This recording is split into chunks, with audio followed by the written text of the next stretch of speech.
And the golden age is coming back.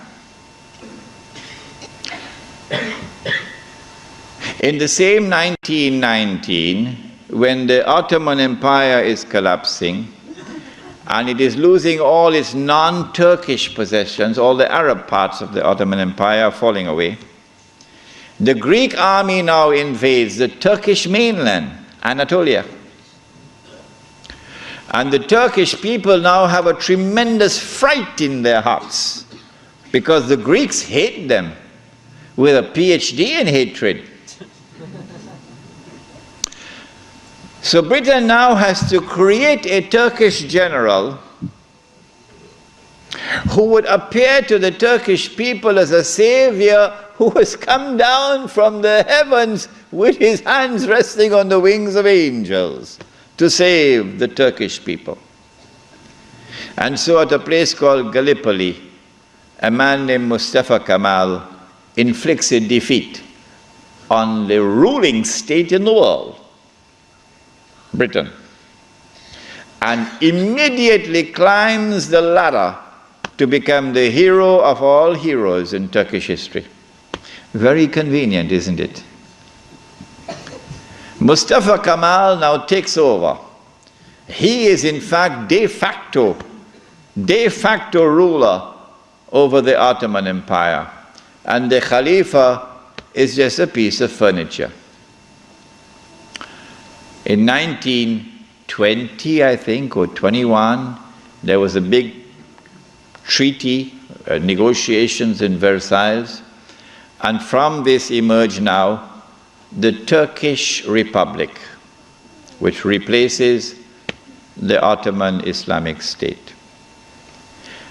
But Mustafa Kemal said, the Turkish people love their Khalifa. So if Europe could have a pope, why can't we have a pope too? This was simplistic thinking on the part of Mustafa Kemal. If the Europeans could have a pope, well, so too can we.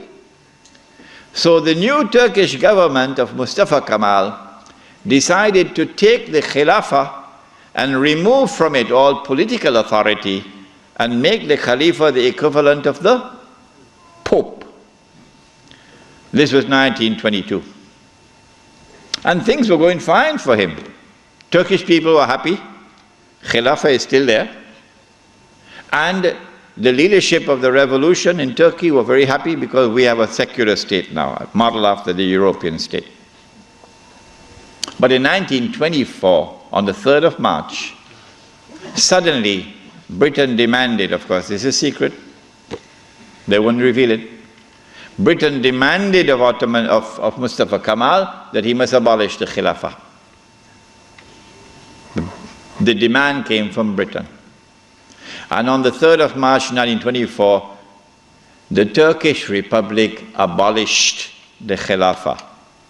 The question we have to ask is, why did they do it when there was no need to do it? Nothing. It represented no threat whatsoever to the secular Turkish Republic. The answer for the abolition of the Khilafah on the 3rd of March 1924 is located in a place called India. But even the Indian scholars of Islam are not aware of it. Even they are not aware of it. When the attack on the Khilafah was taking place in the 1916, 17, 18 period, then Indian ulama, at that time the Indian Muslim community was one of the most influential Muslim communities in the world. And the Indian Muslim community was led by leaders who knew Islam and lived Islam. Men like Maulana Muhammad Ali Jawhar, Maulana Shaukat Ali, Maulana Sayyid Sulaiman Nadwi, Mufti Kifayatullah, men who knew Islam and lived Islam. And they wanted to get rid of British imperial rule in India, so that when they got rid of the British, they could restore Islamic rule over Muslims. That's all they wanted. Get rid of the British, and restore Islamic rule over Muslims. And they realized that they can mobilize the Muslim masses of India over this issue of the Khilafah, because everybody loved the Khilafah. And so they established a movement which they call the Khilafat Movement, Harakatul Khilafah, the Khilafat Movement. When they established the Khilafat Movement and it began to mobilize the Muslim masses, the body which was sleeping is now waking up for revolutionary struggle to preserve the Khilafah in Istanbul. The leader of the Hindus realized, but wait a minute, the Muslims want the same thing that we want. We also want, the Hindus, we want to get rid of the British, and we want to restore Hindu rule over the Hindus. So there's a conversion of interest here. So Gandhi, who later became known as Mahatma Gandhi, Gandhi approached the leadership of the Khilafat movement and he said to them, listen, the same thing you want, the same thing I want. So why don't we join forces? Will you allow me to join the Khilafat movement? And guess what the leadership of the Indian Muslims did? It was revolutionary theory on their part, and we praise them tonight. They admitted, they accepted the offer of Gandhi, and they formed an alliance. And so the Khilafat movement in India now became a Hindu-Muslim alliance for the purpose of getting rid of British rule. And then that would replace, that which would replace British rule would be Islamic rule over Muslims and Hindu rule over Hindus. This constituted the most dangerous of all threats that Western civilization have ever experienced in its entire period of colonization of mankind. This Khilafat movement. Because the Western objective was to demolish every existing state structure in the world and replace it with the secular state.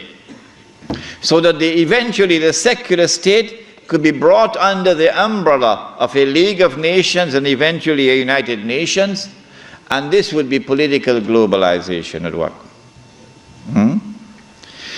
If the Khilafat movement were to succeed, then one of the most important communities in the world, the Indian Muslims, will escape. Because when the British withdrew, Muslims will be ruled by Islam and Hindus will be ruled by Hinduism. Between 1920 and 1924, the Khilafat movement was building up steam at an alarming rate. And by 1924, the British had calculated, we have to get rid of this Khilafat movement. And the only way we can think of now is to abolish the Khilafat. And so they put the pressure on Mustafa Kemal. As soon as the Khilafat was abolished, the Khilafat movement in India began to lose steam. In the same year that it was abolished in 1924, in that same year, the secularly minded British, in Indian language they call it chamcha, the stooges of the British in India, the brown-skinned Englishmen parading as Muslims, of whom the prince of them all was the grandfather of the present Aga Khan, Karim Aga Khan's grandfather. They now restore an organization called the All India Muslim League. The All India Muslim League is led by men who don't know Islam and don't live Islam. And these are the people who now wage a struggle for the liberation of the Muslims from British rule to be replaced, not with rule of Islam, Oh no. But rather by the rule of the secular Republic of Pakistan and the secular Republic of India. So that Pakistan and India could be embraced within the community of secular nation states.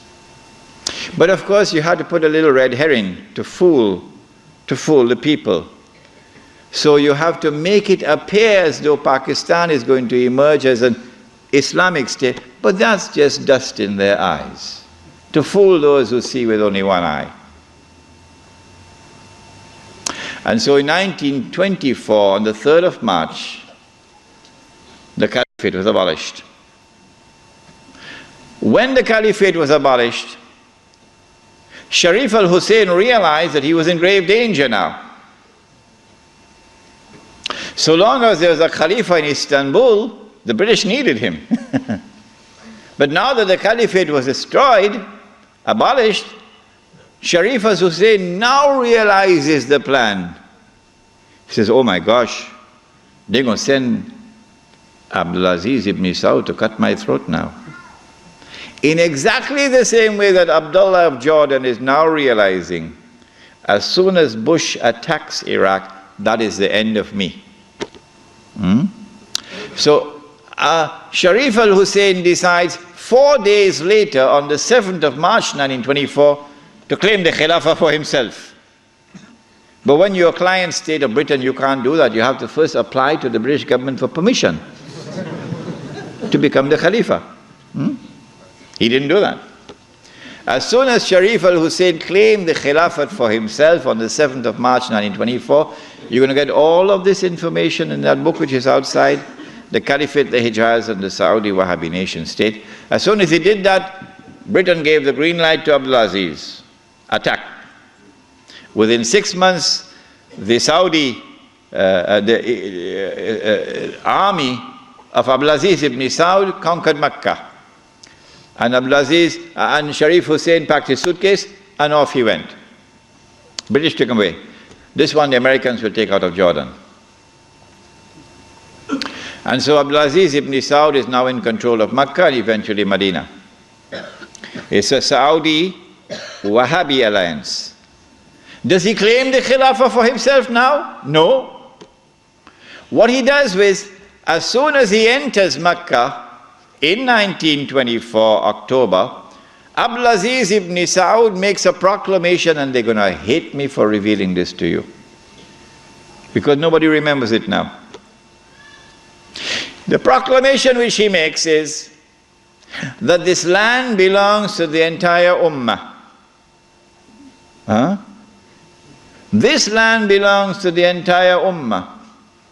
I wonder how a Pakistani or a Bengali Muslim will feel when he hears that, and he's been rounded up like dogs, stray dogs, and put on trucks because he's overstayed his visa, while white-skinned Americans and British are treated like princes in the Holy Land. How would a Pakistani or Indian or Bangladeshi feel? This land belongs to the entire Ummah.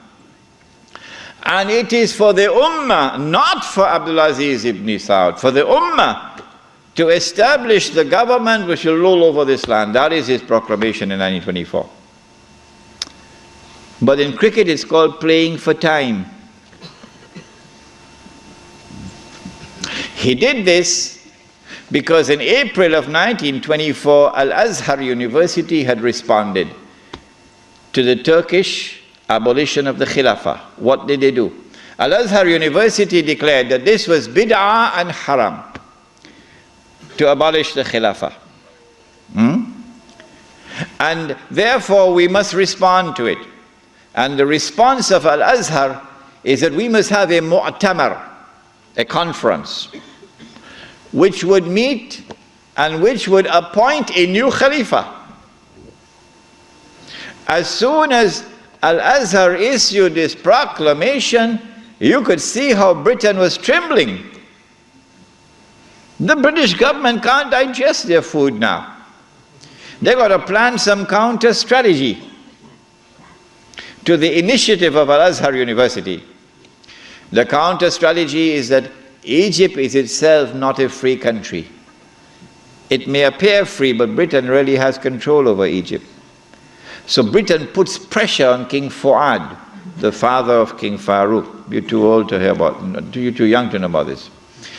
And King Fuad is now putting pressure on Al-Azhar to hold back on this conference. So for 2 years the conference can't take place. 2 years because of British pressure. The conference finally takes place in June, July of 1926. But Britain uses another counter strategy. She gets Abdulaziz ibn Saud in Mecca to also convene a conference of the world of Islam in Mecca at the time of the Hajj, which is May of 1926.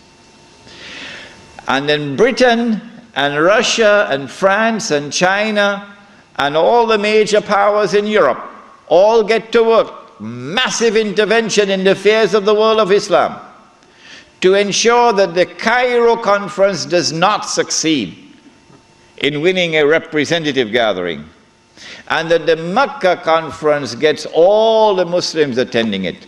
And they succeeded. The Cairo conference, organized by Al-Azhar University, becomes an essentially Arab conference because non-Arabs are hardly present. The conference met.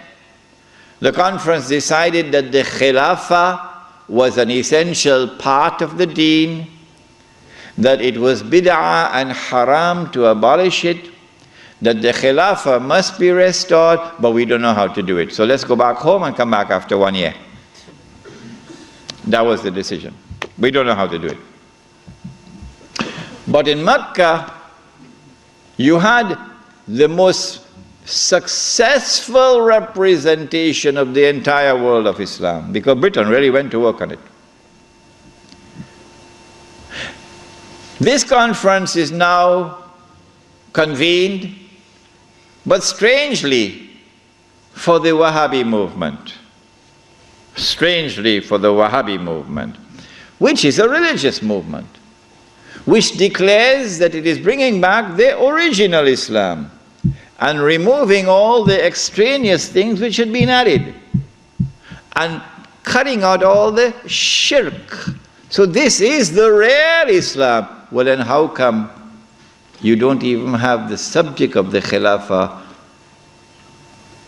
in your agenda for your conference?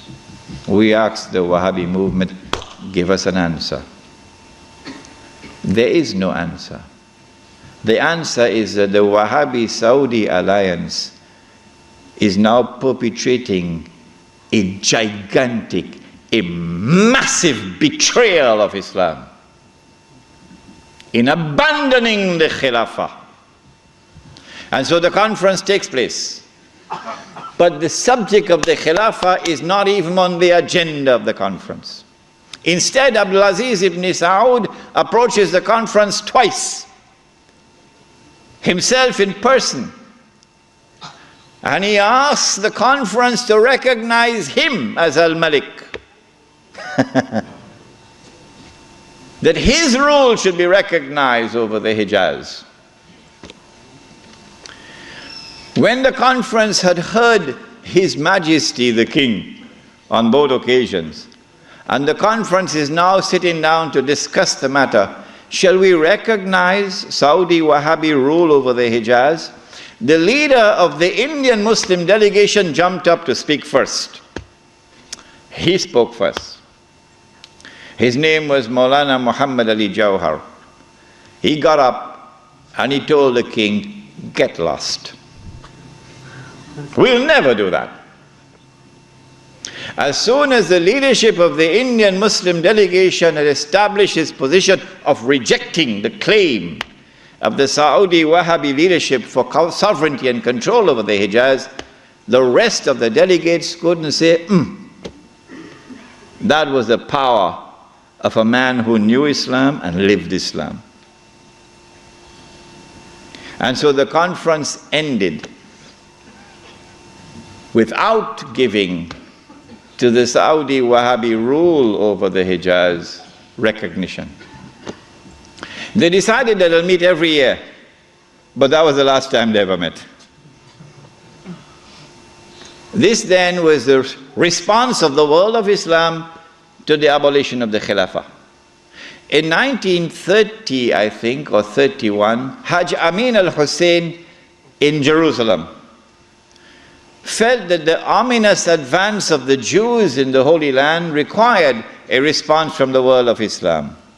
So he sought to reconvene the conference in Jerusalem. But it was a new conference. It gave it a new name in 1930 or 31. They call it the Al-Aqsa Conference, or the Mu'tamar al-Am. And this conference also met in 1930-31, but you're meeting to establish Darul Islam in a territory which is under British rule. Nothing could be more foolish than that. How can you restore Darul Islam when you're meeting in a territory which is under British rule? And you have to get permission from the British government to hold your conference. So the conference ended without being able to do anything about it. Since then to this day, there has been no effort, no significant effort on the part of the world of Islam to restore the Khilafah. Why? Simple. Because you cannot restore the Khilafah unless and until you can liberate the Hijaz, Makkah and Medina. You can't do that when the Hijaz, the security of the Hijaz is underwritten by Uncle Sam. What is the replacement of the Khilafah?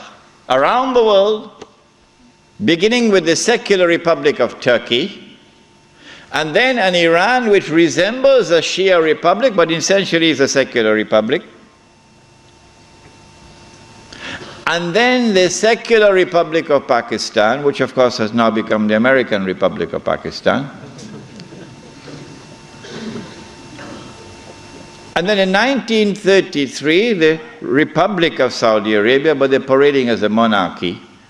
But it's actually a secular state, because it has all the trappings of a secular state.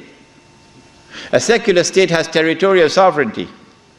The state of Saudi Arabia has territorial sovereignty. A secular state has citizenship. Once upon a time when I went to Mecca, I was Muslim. And the only difference between me and my fellow Muslim who was resident in Mecca was that I was Musafir and he was Sakin. Other than that, we're the same. But now, I am a foreigner.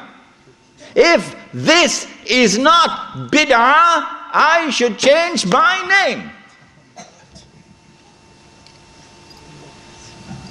I am now a foreign national, and they are Saudis.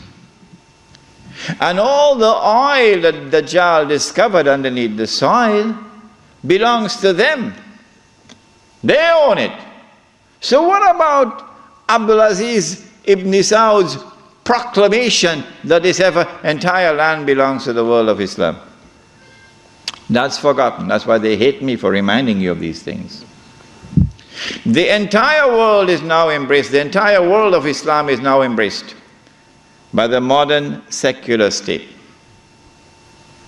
Now let me say to you before I leave Australia, any Muslim, whenever I talk on two subjects, a lot of people now begin to behave strangely towards me. But while it pains my heart, it will not change me, because I do not teach Islam to please people. I try to do it to please my Lord. When I talk on the subject of riba, some people begin to hate me. Yeah, but it doesn't matter. When I talk on this subject also, when a Muslim pledges his allegiance to the modern secular state and to its constitution, which declares that Allah is no longer Al-Malik, no longer Al-Akbar, no longer Al-Hakam. The state is now Al-Malik, Al-Akbar, and Al-Hakam. And the state can make halal what Allah made haram. When a Muslim pledges his allegiance, you got to do that to get citizenship. Oh yeah.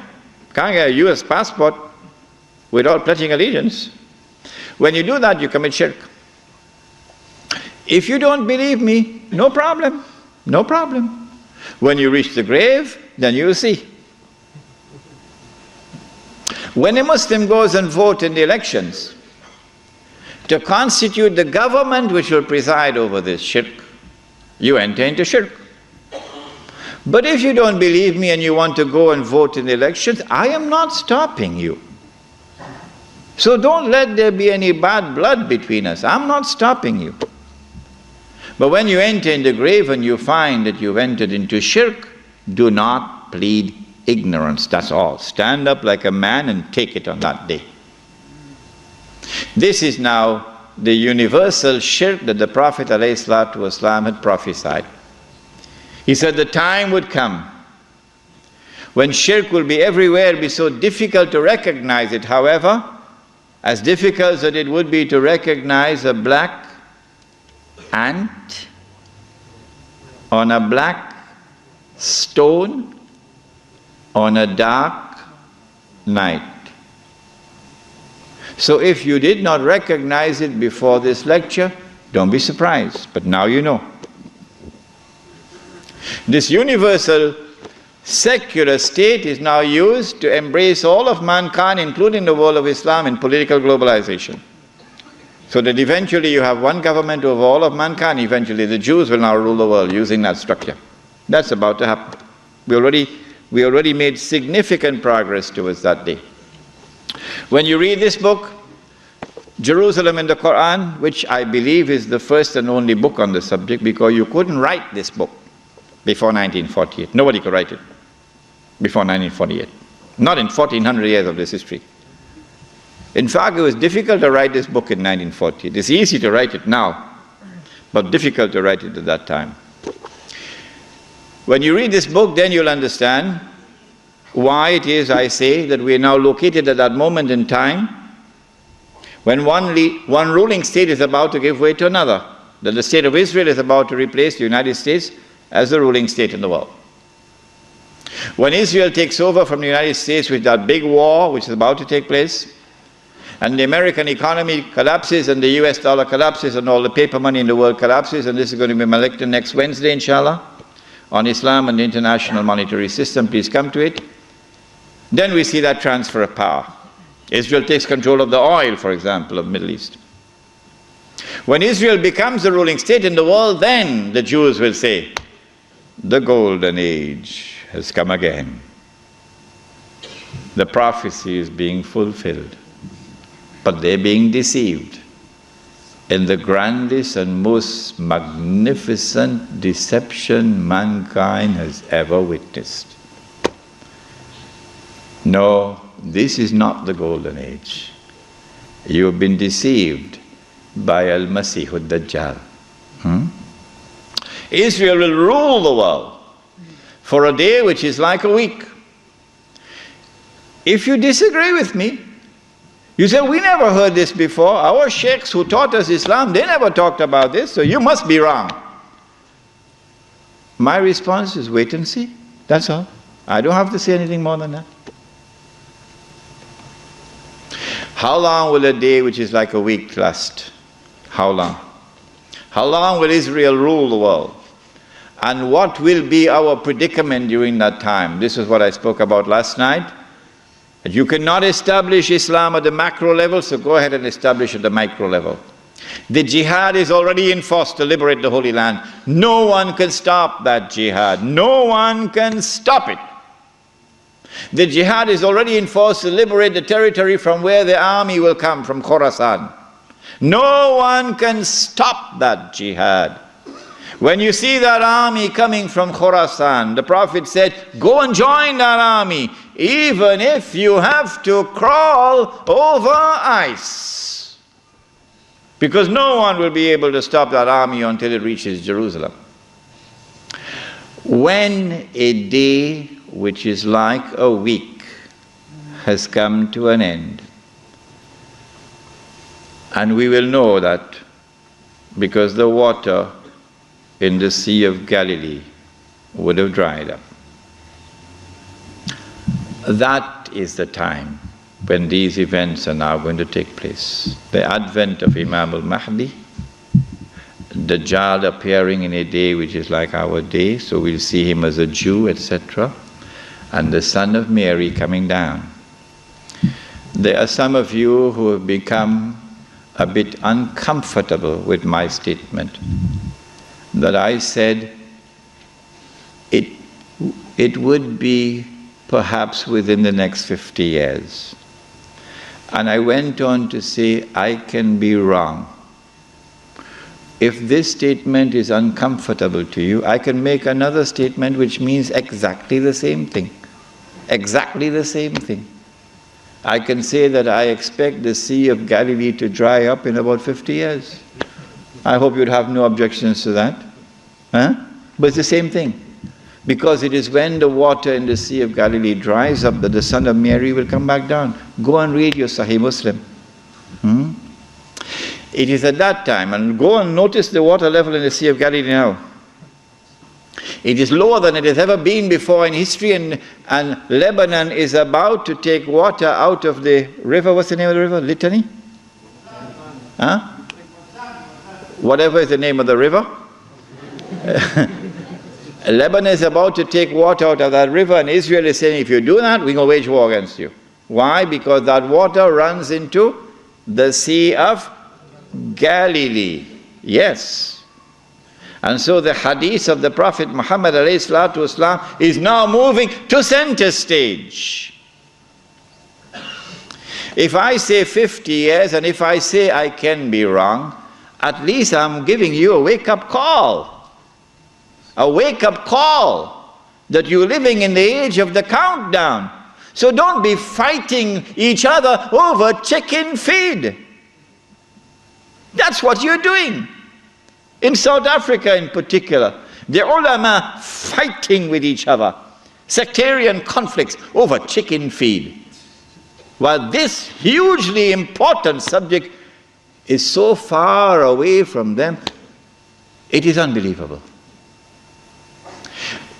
When the water in the Sea of Galilee is drying up, and the state of Israel has ruled the world for a day which is like a week, then in Sahih Muslim we are told, a Muslim ruler will die and there will be disagreement concerning succession. And then a man is going to come out of Mecca. His name will be my name and his father's name will be my father's name, said the Prophet ﷺ. He'll have a broad forehead and a large nose. And he'll be known as Al-Mahdi. And he'd hurry from Medina to Mecca. As he approaches Mecca, people are going to come out to him, so this has to be a well-known person. Not some obscure non-entity, a well-known person. When the people of Mecca come out to him, they'll force him to accept the bay'ah, the oath of allegiance which legitimizes the leadership of the Amir al-Mu'mineen, bay'ah. He will accept the bay'ah at the Kaaba and then proclaim himself to be al-Mahdi. It is only then that you would know that al-Mahdi is here. So stop asking these foolish questions. Is he born already? Is he in Lebanon? Or maybe in Indonesia? That's foolishness. Al-Mahdi cannot emerge until Israel has become the ruling state in the world. Al-Mahdi cannot emerge until Dajjal has completed his mission. Al-Mahdi cannot emerge until this state of Israel has ruled the world for a day which is like a week. Al-Mahdi cannot emerge until the water has dried in the Sea of Galilee. So stop these foolish questions. He proclaims himself to be the Mahdi. There are going to be eclipses of the sun and the moon that month. But there have been eclipses of the sun and the moon in the past. But after he proclaims himself al-Mahdi, he's going to be attacked from an army, with an army from Sham. That army comes down to the south, and armies are under the control of governments.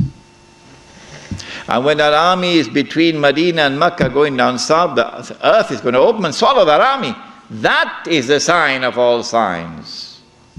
Beyond a shadow of a doubt, validating the claim of this man that he is the Mahdi. But Mecca has never been a Shia city. Never. And Mecca will not be a Shia city at that time. And Mecca will not come out to give allegiance to a Shia. And so you have to be living on the moon to believe that the Mahdi is going to be Shia. We do not say this to embarrass the Shia or to be uncharitable to them or to hurt their feelings in any way. This is just factual analysis. When the earth opens and swallows that army, then on that day, those from the world of the Shia who accept him as the Mahdi and follow him are our brothers in faith. And shoulder to shoulder we'll fight to liberate the Holy Land. But those from the Shia, and we anticipate that there will be those who will now reject him as the Mahdi because he is not Shia. You're not our brothers in faith. And you will not fight with us shoulder to liberate the Holy Land. When the army is swallowed, then the Mahdi is going to be attacked by another army, and this is now an army of the Quraysh, an army of the Kalb. And remember that armies are under the control of governments. The Mahdi will defeat this army, and when an army is defeated, that is the end of Saudi Arabia.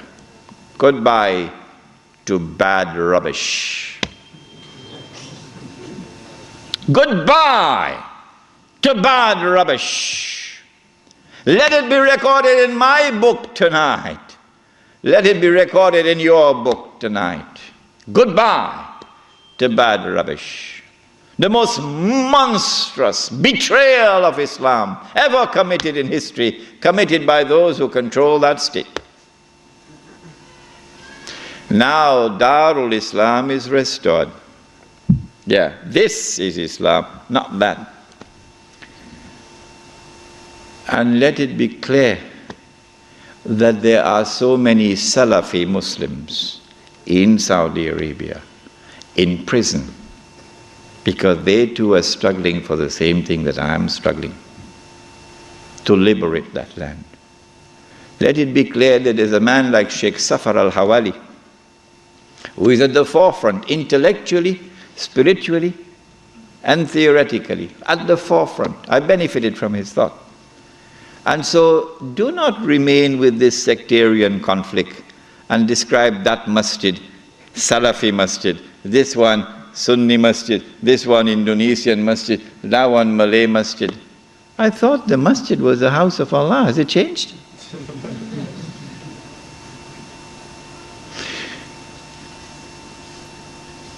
When Darul Islam is restored in the Arabian Peninsula, this is now the most dangerous and potent of all threats to the state of Israel. Dajjal will now attack. He's now in a day which is like our day. And so we'll see him, a Jew, a young man, powerful, built, curly hair. But I'm not saying anything about his eyes because you understand the hadith about the eyes now. The Prophet ﷺ pointed his hands to the east 20 times. And he said he's going to come from the east. Jerusalem is northwest. When Israel attacked Jamal Abdel Nasser, although Israel is to the east of Egypt, Israel attacked from the west and destroyed the Egyptian Air Force on the ground in the 6-day war. Similarly, Dajjal is not going to attack from the northwest. He attacks from the east. 20 times, said Muhammad alayhi salatu wasalam. You can come from the east. When he attacks, he's going to be riding on a donkey, which will travel as fast as the clouds, and which is have his ears stretched out wide. I'm going to Perth, inshallah, on Thursday on that donkey.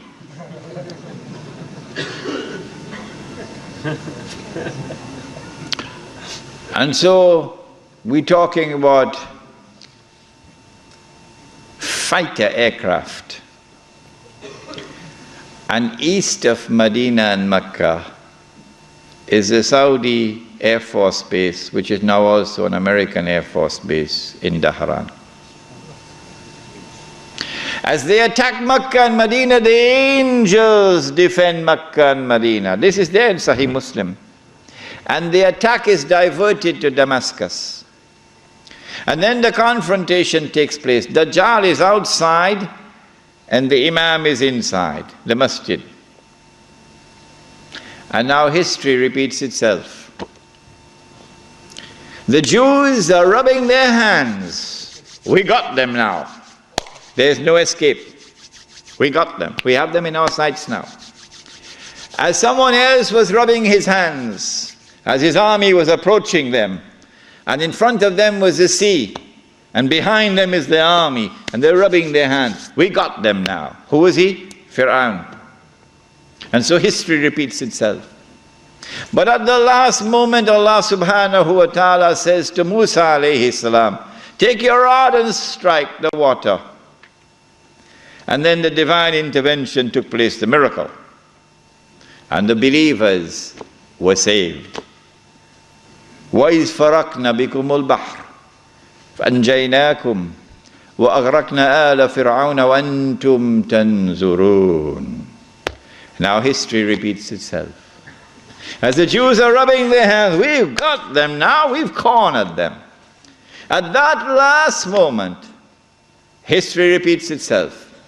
The son of Mary comes down with his hand resting on the wings of two angels. The first time he came, Allah raised a man.